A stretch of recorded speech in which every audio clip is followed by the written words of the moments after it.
Papa Diacre Atei biso lelo, Papa Théophile Kitane. Atangeli biso mokanda biso melobi esengo. Ezali na baoyo ndenge nini okokotela na kati na ndako ya Tata Nzambe. Ndenge nini tokofandela na kati ya ndako ya Tata Nzambe. Batata na ba maman tango la muki na tongo. Dans la réalité, mon dimi, il faut se préparer déjà samedi. Ndenge nini ukoyela na kati na ndako ya Nzambe. Mon dimi bandako se préparer dimanche té. La preuve en est que le barato est passé bilamba samedi. Et spirituellement, tout ça se préparer ndenge nini. Pasi na biso ekanga melinde wana tozali koyela na ndako ya Nzambe ndenge nini. Soki oza koyela na ndako ya Nzambe na rando nyonso oyo kolobama awa molimo na yo kozala te.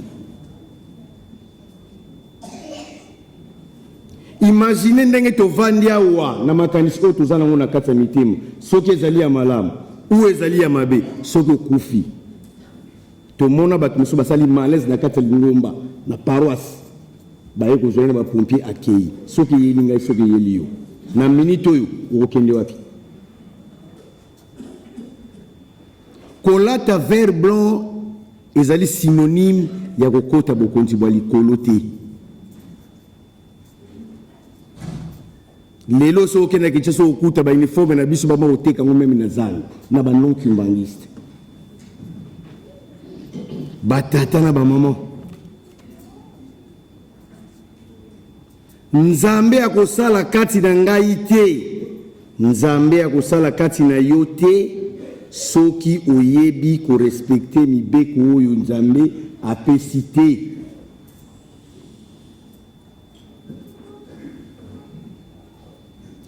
Papa Diacre atangeli biso pona okena mbangu apesi biso mokanda ya Josué. Josué azalaki mwana ya Nîmes. Batata na ba maman. Na Hébreu chapitre 11 verset 30. Ezali préparation ya Josué pona ko buka miri ya Jéricho. Batata na ba maman. Nenge faki afandi awa soki moto na moto akomi kobeta miziki na ndenge na eto benga ngo cacophonie.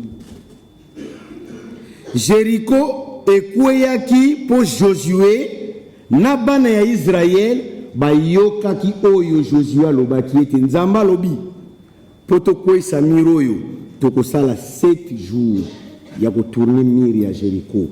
L'air na koloba na bino boko sonner trompette miri ya Jéricho ekoyi. Lelo soki ba pesi biso trompette to beta po to kwesa miri ya Jéricho to kwesa yango.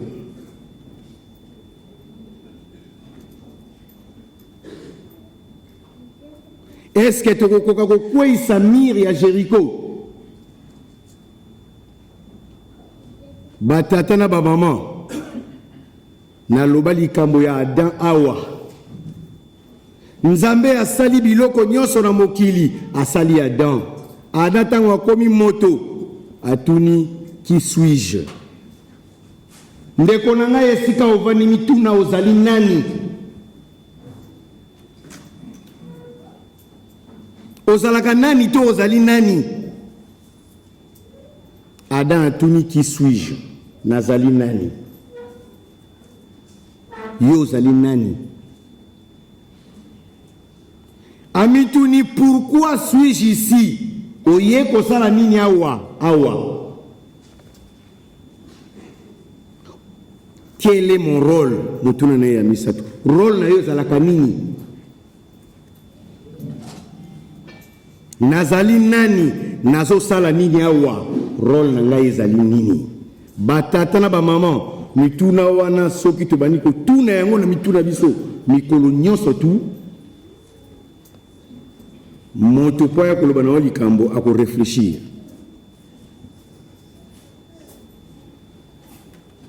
Josué na Caleb nde ba memaki bana ya Israël na mboka ya Elaka, les 12 tribus. Moïse ava kufa aponi bango lobi bokende kotala mboka ya Elaka. Bakei bango nyonso to yer bazongi batindaki bango bakende kotala mboka ya Elaka.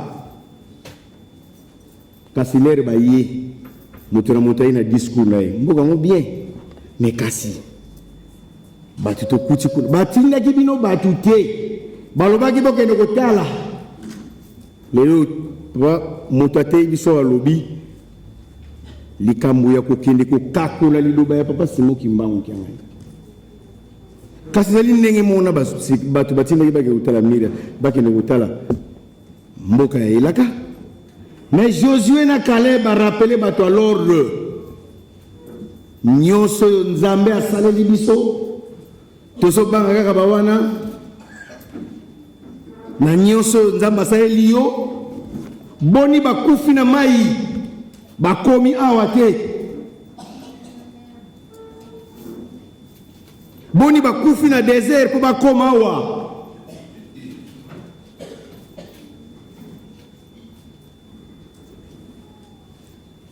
Tusuya ndenge nini nzamba lobi na Moïse nakoboma bato yo nyonso. Moïse apasole lamba lobi nzambe ya mawa tobimisaki bango na Egypte po boma bango. Pharaon akosepela me nzambe lokola sa bimisaki liloba na ye alongoli Moïse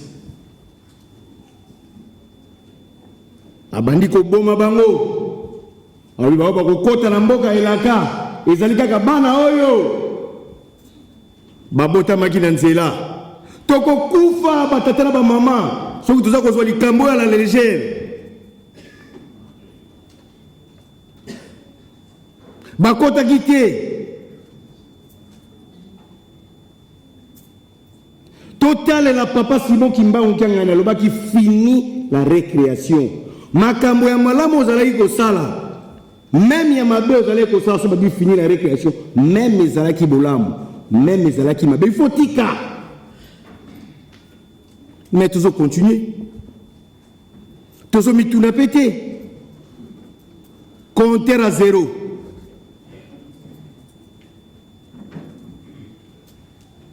lingomba ezalaka ya molimo batata na ba mama vendredi to Kebeko avant to kota na beko lingomba ezalaka papa Simon Kimbangu kiangani na lukina joindre ye na juillet na bisi papa to so banda beko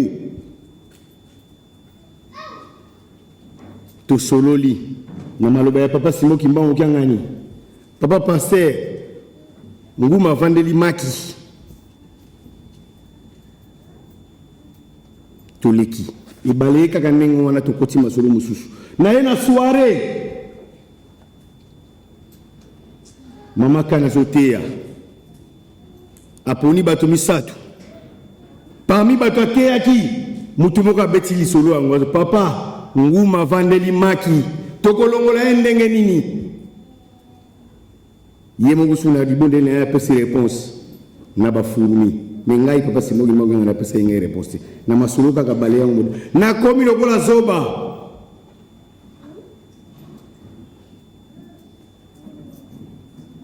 batata na ba mama nzambe ayebisaki Moïse mema bana Israël na mboka Elaka ezalaki épreuve oyo nzambe atiaki bango kende na bango na désert nalobaka ntango nyonso désert eza synonyme ya épreuve eloko moko ekoyela yo te soki nzambe apesi permission te il faut tozalaka na kondima me kozanga kondima yango wana tozali koluka toujours bacoupable biso tozali bachrétien soki tozali sûr ke toyaka awa mpona koluka bomoi baseko meme atali oyo eyeli ngai nakoyokela na yango motema pasi te mama mbonga asepelaki akufa na ye ebongo biso lelo ebongo ngai na yo lelo batatana ba mama toko noka lokola mvula te ezali likambo ya foi ya kondima. Job alobaki nzambe ya mawa na tango nyonso tu oyo na kotraverse épreuve oyo eloko ya motu na sengi batela kondima na ngai. Tozotala même kondima na biso te. Dimanche passé papa mvula alobaki awa asambelaki tozalaki awa tokomi kosala na mabe na facilité. Moto azali koteya, moto azali koloba, du fait kokoti na bonzoto na kati ya etonga nyonso to moto alobi ya malamu moni yango te otozela kaka mabe moko mpo loba nasali boye mpo alobaki boye. Omoni ndenge moto azoluka juste à quel point a justifié mabe oyo azosala. Dimanche nalobaki awa moto oyo asala vodor ezali Aaron. Exode chapitre 32. Aaron azalaki frère, grand frère ya Moïse. Mais du fait qu'ayebaki te ke ye aza Aaron alingaki asala rôle na ye ya Aaron na ya Moïse. Moïse akena mosi na ipona kozwa mibeko Aaron na Datan boke no kotanga yango baye koloba na Aaron mais Moïse Aaron bibolongo là-bas biloko mato ibopesa to sala vodo. Aaron frère propre ya Moïse. Moïse ayaki mona ya suka. Moïse tango awuti kozwa mibeko ayeko kuta vodora salimu abwaki mibeko epanzani vodora epanzani abengi frère na Aaron. Mais mon frère nini osali? Aaron wangani habité nasoki kaka babiloko na bango matoi makambo na loba bile komami na Bible ndeta muto bwaki kaka bo fodo redini awangani même mabe oyemo kwa sali ezali facilité na lobaka yango awa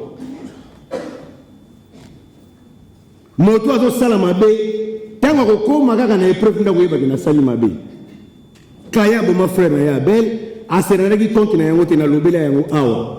Il s'est rendu compte qu'après avoir consommé yango wana tosalela mingi matoi na biso ya molimo pona molimo tokokoma na position où Adam Caïn azalaki nango vis-à-vis ya frère na ye te na lobelaki likambo awa mpe na lobela yango na lobelaki yango mpe dimanche passé. Tango omoni mabe ezokomela yo zala prudent pamba te Caïn tango asilisi koboma ndeko na ye Abel nzambe atunye motuna me Caïn makila ndeko na yo matina likolo ezoganga osali nini a répondre ndenge tomesana nga na garde na ye suis-je son gardien ola loba nzambe limbisa ngai alobi te ese nga na garde na ye. Adam bapesi ye Ève pareil toyebi ko reconnaître mabe na biso tozosala te mais toyebi ka ko reconnaître ko connaître ngai nasalaki boye ngai nasalaki mais oyo osala na baninga. Le mal il est là. Tout ça l'effort biso peut-être bana ko reconnaître que ana sali mabe. Parce que le plus long voyage à faire ce n'est pas de faire un pas mais de faire le tour de soi-même. Ya koyeba ba capacité na yo ya koyeba ba faiblesse na yo to silisi na kuma tata mpe molio mo santu amen. Batata na ba maman to leki na vie na biso ya paroisse ndenge papa diaka osi kolobao to bengi saki mabondeli ko bana na nkamba Yerusalemi papa simogi monga na sengaki mabondeli. Mais ce qui est triste, tous les 15 personnes. Na likambo tata nzambe na lobaka même na ba jeune na yijiki Moïse azalaki na ye moko pour nous que nous savons na Israël. 600 000 personnes balandier. Même si yo moko likambo nzamba lobaki na osala yo sala kaka. Kozela te beaucoup mebele. To se retrouvaki 15 to salaki autre ko sala pona biso. Mais soki eloko kolobele zali, j'ai été choqué. Na komona ke papa focus bolim sanga tan komo na ye bazalaki na Beko le même vendredi. Le papa focus to vendaki na Beko de 19h 22h30 je crois a démarrer voiture na ye accueillir pe Beko na bango ya jeteki. Pour nani ne bisoté.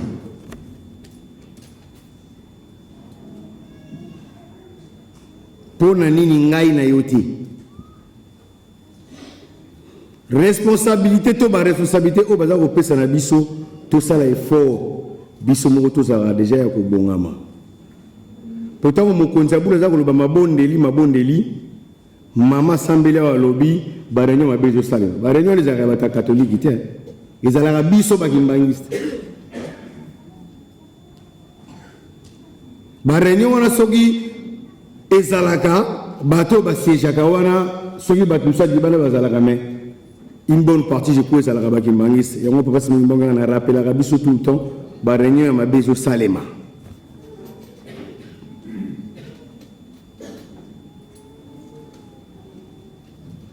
biso nyon surtout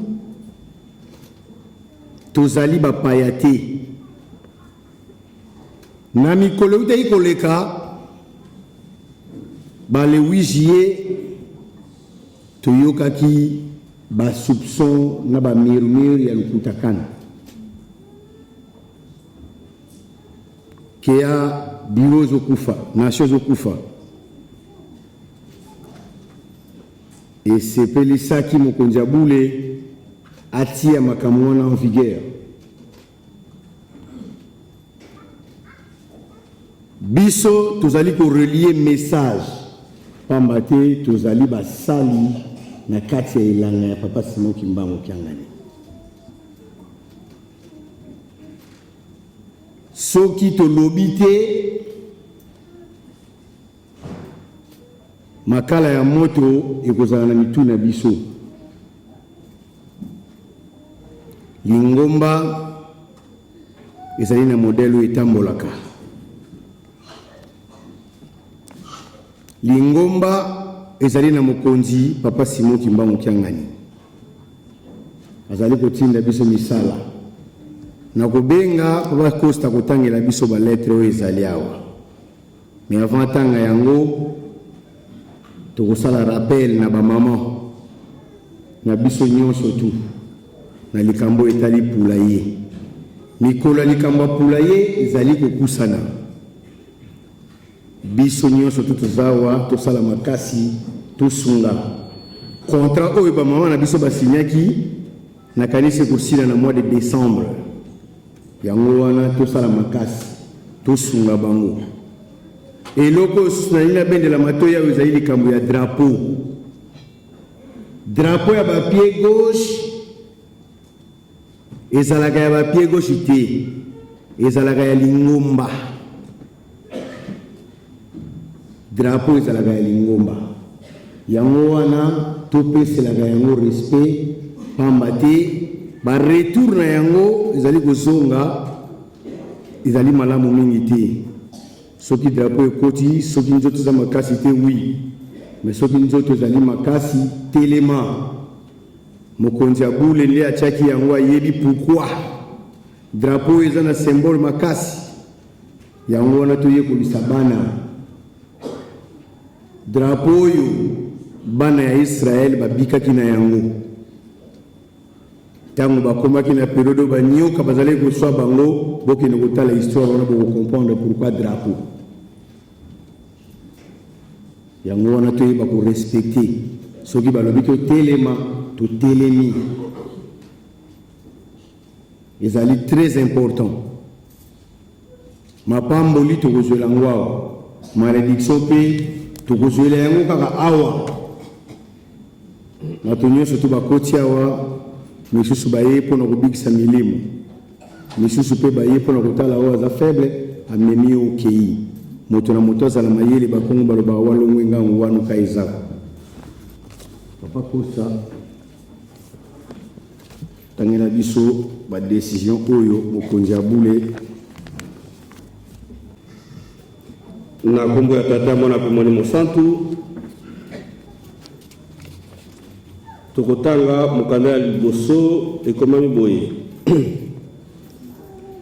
décision numéro 063 bar EGSSK bar CS bar 01 bar 12-SC bar 2024 du 13 novembre 2024 portant suppression de toutes les structures nationales au sein de l'église kimbanguiste dans le pays où il n'existe pas de collège exécutif national et l'abolition pure et simple du poste de chargé des missions au sein du cabinet du chef spirituel et représentant légal. Le chef spirituel et représentant légal de l'église kimbanguiste, vu la loi numéro 004/2001 du 20 juillet 2001 portant dispositions générales applicables aux associations sans but lucratif et aux établissements d'utilité publique, vu l'ordonnance de justice numéro 02/149 du 1er décembre 1960 accordant la personnalité juridique à l'association sans but lucratif dénommée Église de Jésus-Christ sur la terre par son envoyé spécial Simon Kimbangu, tel que modifié à ces jours. Vu l'arrêté ministériel numéro 005/CAB/JEGS/2002 du 6 février 2002 approuvant la désignation de Papa Simon Kimbangu Kiangani à la direction de l'association sans but lucratif dénommée Église de Jésus-Christ sur la terre par son envoyé spécial Papa Simon Kimbangu, en sigle EGSSK, dite Église kimbanguiste. Vu le statut de l'Église de Jésus-Christ sur la terre par son envoyé spécial Papa Simon Kimbangu, en sigle EGSSK, dite Église kimbanguiste, tel que modifié à ces jours, vu le règlement intérieur de l'Église kimbanguiste tel que publié le 17 juillet 2007, spécialement en son article 24, où il est stipulé que les chefs spirituels et représentants légaux exercent le pouvoir spirituel, administratif, discrétionnaire et illimité au sein de l'Église kimbanguiste, et en son article 25 qui dit « Seul le chef spirituel et représentant légal édicte des normes obligatoires par voie de décision, des circulaires ou des lettres pastorales », vu les résolutions de l'Assemblée générale tenue en Kamba, Nouvelle-Jérusalem, du 25 au 31 décembre 1961, spécialement en ses articles 13 et 14, vu les résolutions de l'Assemblée générale extraordinaire tenue en Kamba, Nouvelle-Jérusalem, du 7 au 21 octobre 2002, vu les résolutions de l'Ukutakanu tenues en Kamba, Nouvelle-Jérusalem, respectivement en 2016, 2017, 2018, 2023, ayant constaté l'introduction à travers les structures nationales et le chargé des missions de plusieurs anomalies, dérapages et entorses tant ecclésiastiques qu'administratives, en parole et en acte, qui affectent la foi et la sensibilité des nombreux croyants kimbanguistes au sein de l'église kimbanguiste, attendu qu'il est impérieux de redresser, d'uniformiser, d'harmoniser et de redynamiser le fonctionnement de l'église de Jésus-Christ sur la terre par son envoyé spécial Papa Simon Kimbangu, et GCSK en sigle, tant sur le plan ecclésiastique administratif, un siècle et 3 ans après la lumière des dispositifs des recommandations issues de l'Assemblée générale extraordinaire de Kotakanu, tenue en Kamba, Nouvelle-Jérusalem, du 12 au 23 juillet 2024, vu la nécessité et l'urgence, décide. Article 1. Toutes les structures nationales existantes au sein de l'Église de Jésus-Christ sur la terre par son envoyé spécial Simon Kimbangu et GCSK en cycle, dans les pays où n'existe pas le collège exécutif national, notamment les postes de pasteurs nationaux délégués, des directeurs et présidents nationaux de mouvements, associations, services, groupes et unités de production, sont supprimés. Article 2. Toutes les paroisses kimbanguistes dans le pays où il n'existait pas de collège exécutif national redeviennent à leurs anciennes formules de dépendance directe en Kamba, Nouvelle-Jérusalem, dès la publication de la présente décision. Article 3. Les directeurs et présidents nationaux de mouvements, associations, services, groupes et unités de production concernés sont priés de mettre à la disposition de leur direction générale les rapports financiers et patrimoniaux de leurs structures respectives. Par conséquent, les responsables paroissiaux de toutes ces structures dépendront directement de leur direction générale. Article 4. L'abolition pure et simple du poste de chargé de mission au sein du cabinet des chefs spirituels et représentants légaux. Le chef spirituel et représentant légal désignera, en cas de besoin, une personne devant accomplir une mission circonstancielle et non permanente dans le temps et dans l'espace. Article 5. Sont abrogées toutes les dispositions antérieures et contraires à la présente décision. Article 6. Les directeurs du cabinet du chef spirituel et représentant légal de l'Église de Jésus-Christ sur la terre par son envoyé spécial, Papa Simon Kimbangu, est chargé de l'exécution de la présente décision qui entre en vigueur à la date de sa signature, fait en Kamba le 13 novembre 2024. Signé le représentant légal, Papa Simon Kimbangu Kiangani, chef spirituel. Mukanda Yami Bali. Nkamba le 16 novembre 2024, numéro 350, barre EGCSK, barre DC, barre 12-SC, barre 2024. Transmis copie pour information au Sa Divinité Papa Simon Kiangani, chef spirituel, représentant légal de l'Église kimbanguiste. Conseiller direct du chef spirituel et représentant légal de l'Église kimbanguiste en charge de l'administration et finances, tous en Kamba, Nouvelle-Jérusalem. Conseiller au cabinet du chef spirituel et représentant légal de l'Église kimbanguiste résident en République française, tous. Aux révérends anciens pasteurs nationaux délégués de l'Église kimbanguiste, mesdames et messieurs, les présidents et directeurs nationaux des mouvements, associations, services, groupes et unités de production, tous. Objet notification.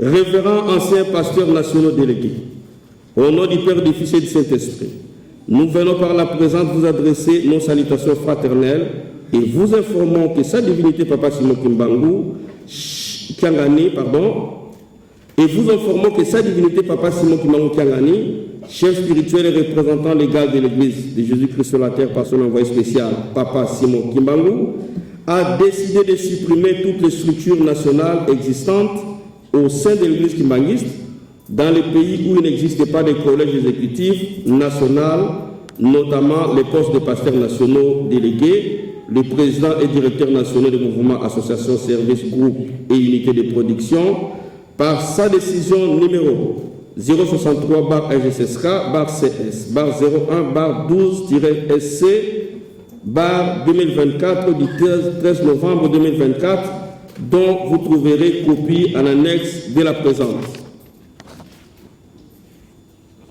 À cet effet, le cabinet du chef spirituel et représentant légal vous prie de mettre à sa disposition avant le mercredi 19 novembre 2024 les rapports financiers et patrimoniaux tout en réservant copie aux pasteurs paroissiaux. Aussi, nous référant à l'article 01 de la décision susdite et en application de cette disposition, il est précisé que sans distinction, le mouvement, associations, services, groupes et unités de production sont tenus d'évoluer dans leur paroisse d'appartenance afin d'appuyer et de consolider l'évangélisation de cette dernière. C'est pourquoi les anciens présidents et directeurs nationaux de toutes ces structures respectives sont priés de souscrire à la dite décision ainsi que d'en accepter sans tergiverser toutes ces dispositions. Cependant, les répétitions communes sont encouragées, voire recommandées, afin de renforcer l'esprit d'unité et d'harmonie dans les prestations. De même, les paroisses pourront regrouper le fanfare de chaque circonscription ecclésiastique lors des grandes fêtes ou d'autres manifestations à caractère international. Nous vous en souhaitons bonne réception au nom du Père, du Fils et du Saint-Esprit. Signé le directeur du cabinet, le révérend Landou Ndombas, pasteur. Na komba tatamo la pemo mo santu, amen.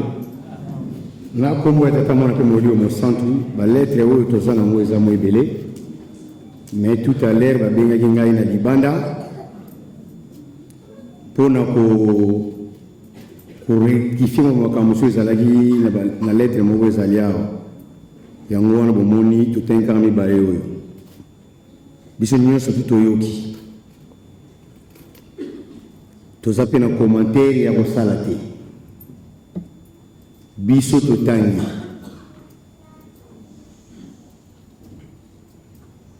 nguba ya kitoko ekendaka mpe na matiti moto na moto zala na mayele na yo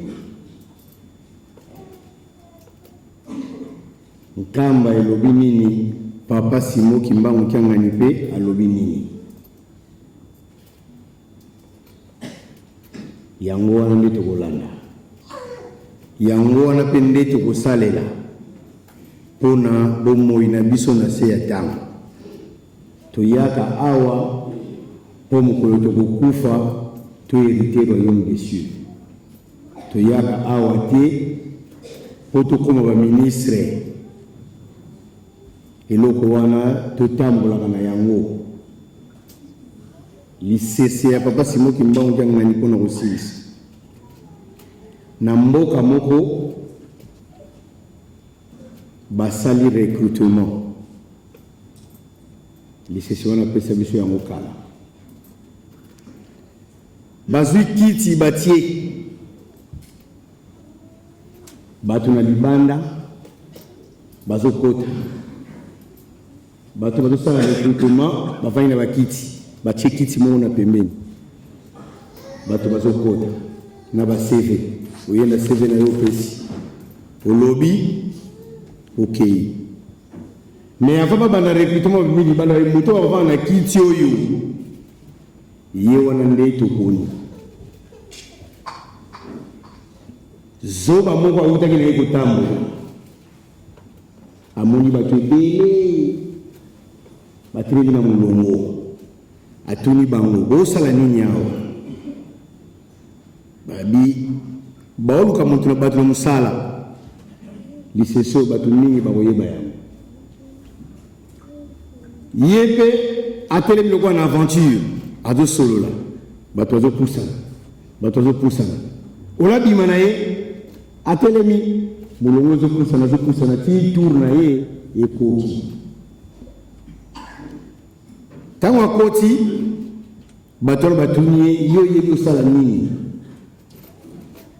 alobi bato oyo balekaki liboso na bato oyo bakoleka na nsima ngai naza zo bakoleka bango nyonso mosala oyo bokosenga ngai nasala nyonso ngai nakosala na ngai bato wana yo eza intéressant kovanda na kiti ye aki kovanda na kiti bato ya mayele bazokota soki bamoni avandi na kiti ole bango base vendre bango bakomopesa témoignage ya moto wana makambo nyonso nakomi na CV prêtre na biso nde ye makambo mutu nyonso tozoleka ayebi ke mutu oyo naza mayele koleka ye nakomopesa témoignage lisese wana bapesaka biso yango na bambuta na biso na faki yo yebi ndenge lingomba oyo etambolelaka ozolakisa moto mosusu mpona papa Diangenda na centre d'accueil alobaki soki napesi bino masanga bokomela to bokomela te bakimbangisa misusu babi tokomela bamisusu balobi tokomela te nungunungu ekoti tokomela te papa Diangenda alobi kimbangisi oye bazongisi oye bino bokomela mpona nini okwe euti epai na yo Diangenda merci bino bokomela te mpona nini mpo ezalaka mobeko tosilisi na komata na mwato molimo santo amen